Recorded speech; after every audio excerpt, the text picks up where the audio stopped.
સૌથી પહેલા તો ગોંડલની અંદર જે પરિસ્થિતિ છે એ પ્રમાણે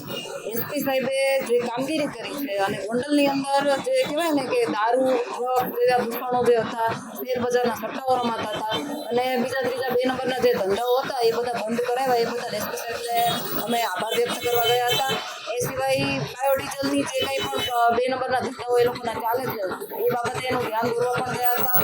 સાથે સાથે ગોંડલની અંદર રાજુભાઈ સખિયાની ઓફિસે એક નનામી લેટર આવેલો છે. લેટરની અંદર પાટીદાર સમાજ સિવાયના બીજા સમાજના લોકોને ભેગા કરી અને એક સંમેલન કરવાની વાત છે અને એ સંમેલનની અંદર જિગીશા પટેલનો ચોટલો પકડીને સ્ટેજ ઉપર લાવવાના છે એવી કંઈક વાત છે. એ બાબતે અમે ફરિયાદ આપવા માટે ગયા હતા, પરંતુ એ ફરિયાદ માટે અમે રાજુભાઈ સખિયા ત્યાંથી અરજી કરશે અથવા તો હવે અમે વિચારીશું કે રાજુભાઈ સખિયાને અરજી કરવી કે અમદાવાદથી હું પોતે ફરિયાદ કરું છું. પણ આગામી દિવસોમાં અમે આ બાબતે કાયદાકીય લડાઈ લડવાના છીએ અને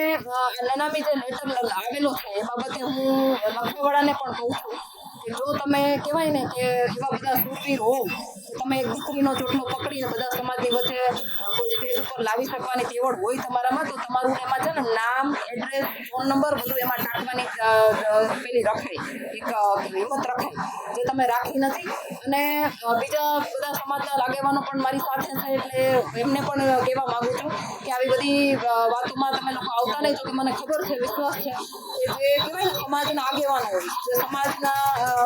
કહેવાય ને કે નેતૃત્વ કરતા હોય, સમાજની આગેવાની કરતા હોય અને એ લોકો સમાજના હિત માટે વાતો કરતા હોય, હિત માટેની કાર્યવાહી કરતા હોય, એ તમામ લોકો કોઈ દિવસ આવા કોઈ પેલા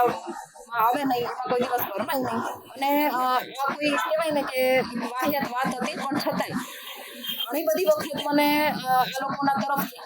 કહેવાય આ જે ગુંડા તત્વો છે જે ગોંડલની અંદર કામ કરી રહ્યા છે, જે આવારા તત્વો છે અને લુખ્ખા તત્વો જે નાની પ્રજાને, સામાન્ય પ્રજાને ધમકાવીને ડરાવીને રાખી રહ્યા છે,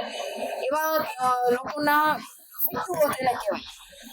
જેના નાના માણસો ચા કરતા કેટલી ગરમ આપણે જેને કહીએ છીએ, એ લોકોની મને ઘણી બધી વખત ધમકીઓ આવતી હોય છે. પણ આજ વખતે લેખિતમાં ધમકી આવી છે ને એટલા માટે હું આ કાર્યવાહી કરવા માંગુ છું. મેં પોલીસ પ્રોટેક્શનની માંગણી કરી છે, પરંતુ કદાચ મને પોલીસ પ્રોટેક્શન ના પણ મળે તો પણ હું મારી રીતે એટલી સક્ષમ છું કે આવા કેટલા પણ આવશે ને તો હું એની સામે લડી લઉં છું.